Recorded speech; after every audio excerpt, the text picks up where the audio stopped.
Assalamualaikum warahmatullahi wabarakatuh. Salam sejahtera untuk kita semua. Selamat datang di perkuliahan Metodologi Penelitian Akuntansi Fakultas Ekonomi dan Bisnis Universitas Djana Badra.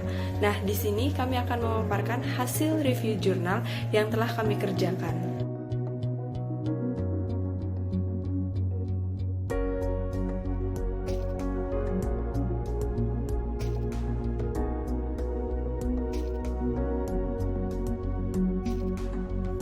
Judul dan peneliti.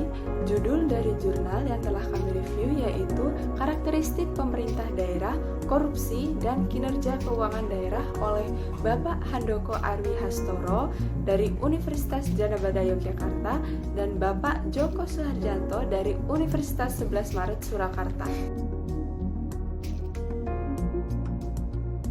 Selanjutnya kita akan masuk pada kerangka pembahasan. Yang pertama ada pendahuluan, yang kedua ada tujuan penelitian, yang ketiga ada metode penelitian, yang keempat ada hasil penelitian, yang kelima ada kesimpulan, dan yang terakhir ada what's good research. Pendahuluan. Reformasi sektor publik yang terjadi di seluruh dunia merupakan upaya untuk meningkatkan kinerja dengan memperbaiki efisiensi, efektivitas, daya tangkap pemerintah, dan akuntabilitas layanan publik menurut Pichler 2005. Kinerja keuangan pemerintah menjadi fokus perhatian baik oleh pejabat pemerintah maupun stakeholder. Hal tersebut dikarenakan isu-isu seputar pengelolaan keuangan pemerintah selalu disorot untuk berbagai kepentingan, terutama isu seputar korupsi. Gupta, Davodi, dan Terme 1998 membuktikan korupsi pada belanja masyarakat dan ketimpangan pendapatan. Semakin besar tingkat korupsi mengakibatkan semakin rendah belanja masyarakat. Berdasarkan penelusuran peneliti, hubungan antara korupsi dan kinerja keuangan daerah di Indonesia, bahkan di seluruh dunia, belum pernah diuji dan dibuktikan secara empiris. Penelitian ini penting dilakukan untuk mengetahui pengaruh korupsi terhadap kinerja keuangan daerah, terutama di Indonesia. Selanjutnya ada tujuan penelitian. Penelitian ini bertujuan untuk menguji karakteristik pemerintah daerah dan korupsi terhadap kinerja keuangan daerah di Indonesia. Karakteristik pemerintah daerah terdiri dari ukuran organisasi, Pemda, belanja modal, e-government, dan Satuan Kerja Perangkat Daerah atau SKPD. Oke, terima kasih. Assalamualaikum warahmatullahi wabarakatuh. Selamat siang, Ibu dan teman-teman. Pada kesempatan kali ini, saya Jian selaku pemateri 2 akan melanjutkan presentasi. Oke, langsung saja metode penelitian. Jadi metode penelitian itu terbagi atas 3 bagian. Yang pertama ada populasi dan sampel, selanjutnya ada jenis dan sumber data, dan yang terakhir ada variabel penelitian. Nah, populasi dan sampel. Populasi dalam penelitian ini adalah seluruh pemerintah daerah pada tahun 2010 yang disurvei oleh Transparency International Indonesia dalam penyusunan indeks persepsi korupsi yang berjumlah 50. Nah, dalam penelitian ini seluruh anggota populasi dipilih untuk menjadi sampel. Selanjutnya jenis dan sumber data. Nah, jenis data yang digunakan adalah data sekunder.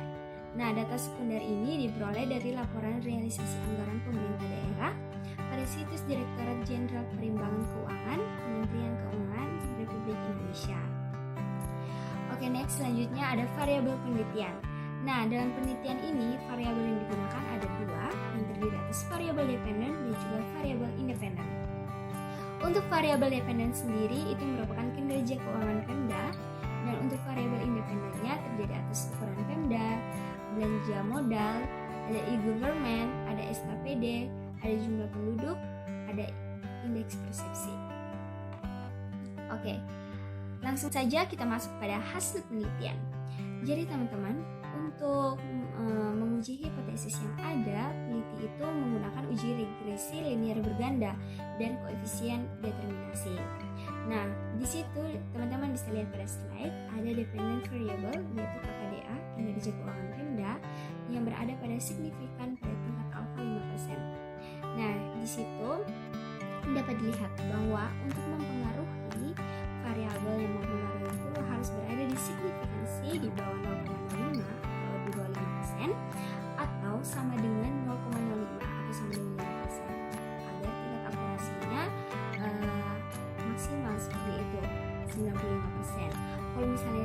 95% justru lebih berpengaruh. Oke, kita langsung saja melihat dari hasilnya. Di situ ada variabel ukuran Pemda. Untuk variabel ukuran Pemda memperoleh koefisien sebesar 0,108. Untuk T-nya sendiri yaitu adalah 3,153 dan berada di signifikansi sebesar 0,03. Untuk belanja modal. Nah, untuk belanja modal koefisiennya yaitu 0,04 dan untuk T-nya sendiri yaitu 0,140 dan berada di signifikansi sebesar 0,889. Oke, selanjutnya ada e-government. E-government itu ada nilai koefisiennya sebesar 0,044. Untuk T-nya sendiri yaitu sebesar 1,073 dan untuk signifikansinya berada di 0,289. Oke, selanjutnya ada jumlah SKPD. Untuk jumlah SKPD-nya sendiri koefisiennya berada di min 0,118. Selanjutnya T-nya adalah min 2,29044. Untuk T-nya sendiri yaitu sebesar 1,073 dan untuk signifikansinya berada di 0,289. Oke, selanjutnya ada jumlah SKPD. Untuk jumlah SKPD-nya sendiri koefisiennya berada di min 0,118. Selanjutnya T-nya adalah min 2,297 dan berada di signifikansi sebesar 0,027. Lalu ada jumlah penduduk. Untuk jumlah penduduknya koefisiennya diperoleh 0,110. Untuk T-nya sendiri ada 2,808 dan berada di signifikansi 0,007. Selanjutnya ada indeks persepsi korupsi. Untuk koefisiennya diperoleh 0,026. Untuk T-nya sendiri ada 2,146 dan untuk signifikansinya ada di 0,038. Selanjutnya ada R-square. R-square itu koefisiennya diperoleh 0,691. Untuk adjust R-square-nya untuk koefisiennya diperoleh 0,648 dan F-nya diperoleh koefisien 16,005. Dan sheet yang terakhir adalah koefisiennya diperoleh 0,600.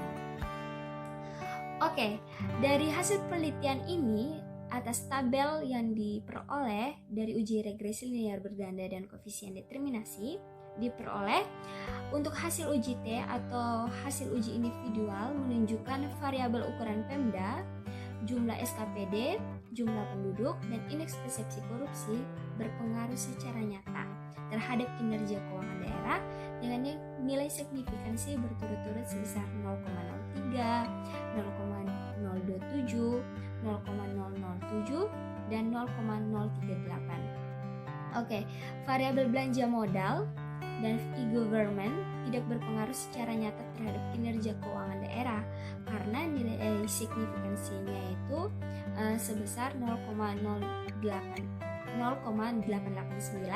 dan 0,289 karena dia di atas 5% atau di atas 0,05. Jadi dia tidak berpengaruh, teman-teman. Selanjutnya untuk hasil uji F. Untuk hasil uji serentak ini menunjukkan bahwa seluruh variabel independen yaitu ukuran Pemda, belanja modal, e-government, jumlah SKPD, dan jumlah penduduk dan indeks persepsi korupsi secara serentak berpengaruh secara nyata terhadap kinerja keuangan daerah dengan nilai signifikansi 0,006. Oke, untuk variabel ukuran Pemda, belanja modal, e-government, jumlah penduduk, dan indeks persepsi korupsi koefisien regresi bertanda positif. Nah, itu menandakan bahwa hubungan yang searah, dengan kata lain, peningkatan pada ukuran organisasi, belanja modal, e-government, jumlah penduduk, dan indeks persepsi korupsi akan meningkatkan kinerja keuangan daerah. Nah, namun variabel jumlah SKPD yang tidak mempunyai koefisien regresi yang bertanda positif. Nah, dengan kata lain dia bertanda negatif. Untuk variabel ukuran Pemda, belanja modal, e-government, jumlah penduduk, dan indeks persepsi korupsi, koefisien regresi bertanda positif. Nah, itu menandakan bahwa hubungan yang searah, dengan kata lain, peningkatan pada ukuran organisasi, belanja modal, e-government, jumlah penduduk, dan indeks persepsi korupsi akan meningkatkan kinerja keuangan daerah.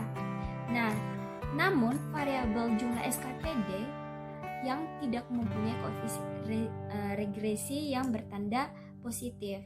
Nah, dengan kata lain dia bertanda negatif, teman-teman, yang menandakan bahwa hubungan tidak searah. Dengan demikian, atau dengan kata lain, adanya peningkatan jumlah SKPD akan menurunkan kinerja keuangan daerah. Oke, pada penelitian ini dilakukan analisis tambahan. Nah, untuk analisis tambahan itu yang dilakukan uji beda ukuran Pemda. Nah, hasilnya bahwa di sini akan dijelaskan bahwa klasifikasi ukuran organisasi ditentukan secara subjektif dengan ketentuan bahwa pemerintah daerah yang mempunyai total aktiva lebih dari 2 triliun rupiah masuk dalam klasifikasi besar, sedangkan yang kurang dari 2 triliun rupiah itu masuk dalam klasifikasi kecil. Nah, berdasarkan ketentuan tersebut, maka diperoleh data 25 pemerintah daerah berukuran besar. Nah, sedangkan 25 pemerintah daerah berukuran kecil. Pengujian dilakukan yang metode Pilot Sample T. Nah, untuk tesnya sendiri itu menggunakan alat bantu dengan program SPSS versi 16. Nah, nilai signifikansinya adalah 0,000 atau dengan kata lain kurang dari 0,05. Kurang dari 0,05 atau 5%. Nah, yang artinya bahwa hasil uji beda terbukti terdapat perbedaan kinerja keuangan daerah antara pemerintah daerah yang besar dengan pemerintah daerah yang kecil. Nah, untuk pemerintah daerah yang besar atau dengan kata lain kaya, itu akan mampu mencapai kinerja keuangan yang lebih baik daripada pemerintah daerah yang kecil dengan artian miskin. Gitu. Nah, lanjut kesimpulan. Nah, kesimpulan penelitian ini menyajikan bukti empiris mengenai karakteristik pemerintah daerah dan persepsi korupsi untuk sebagai penentu kinerja keuangan daerah di Indonesia. Peneliti menemukan bukti bahwa ukuran Pemda, jumlah penduduk, dan persepsi korupsi merupakan prediktor yang penting untuk meningkatkan kinerja keuangan daerah. Bukti empiris juga menunjukkan bahwa banyaknya jumlah SKPD dapat mengakibatkan inefisiensi, artinya tidak efisien organisasi yang dapat menurunkan kinerja keuangan daerah. Jadi hasil penelitian secara umum menunjukkan bahwa karakteristik Pemda dan korupsi berpengaruh terhadap kinerja keuangan daerah. Itu kesimpulannya. Oke, selanjutnya akan dilanjutkan oleh Batari. Kepada Batari dipersilahkan. Terima kasih.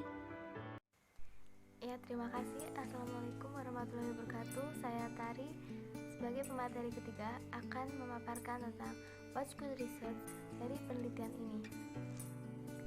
Tujuan, proses, dan desain penelitian. Yang pertama, tujuan dari penelitian jelas. Ya, tujuan penelitian ini jelas bisa dilihat pada pendahuluan dalam jurnal paragraf ke-10 halaman 3. Penelitian ini bertujuan untuk menguji pengaruh karakteristik pemerintah daerah dan korupsi terhadap kinerja keuangan daerah di Indonesia. Yang kedua, proses penelitian terinci atau detail. Ya, penulis mencantumkan sumber data dan cara mendapatkan data penelitian dengan rinci bisa dilihat pada metode penelitian yang terdapat pada halaman 11 dalam jurnal. Pada tahun 2010 yang disurvei oleh Transparansi Internasional Indonesia dalam penyusunan indeks persepsi korupsi yang berjumlah 50.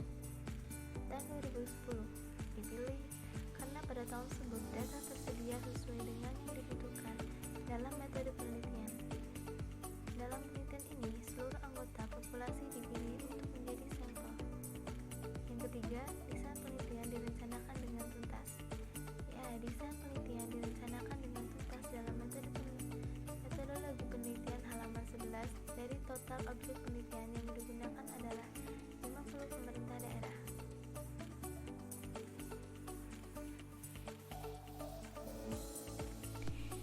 Yang keempat, kelemahan riset diungkapkan secara terbuka.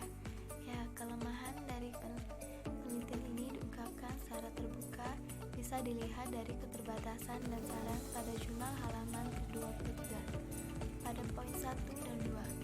Selain itu, peneliti juga memberikan saran untuk penelitian selanjutnya di keterbatasan dan saran pada poin 1 dan 2. Yang kelima, menerapkan standar etika yang tinggi.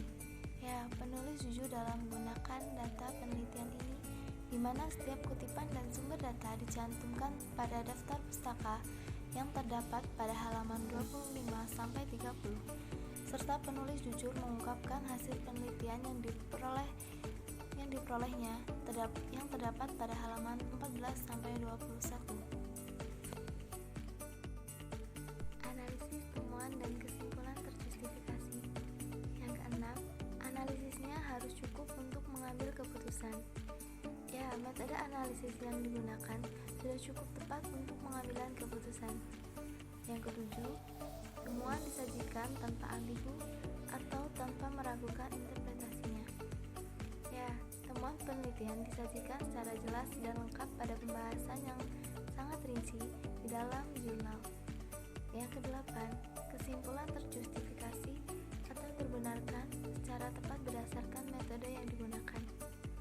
Ya, kesimpulan yang digunakan terbenarkan secara tepat berdasarkan metode penelitian yang digunakan. Kesimpulan dan pembahasan penelitian menjawab tujuan serta pengujian dari penelitian yang ada. Yang kesembilan atau yang terakhir, pengalaman peneliti terefleksi dalam laporan penelitian. Ya, pengalaman peneliti terefleksi dalam laporan penelitian. Dan hasil dari penelitian ini sudah sesuai dengan harapan dari peneliti.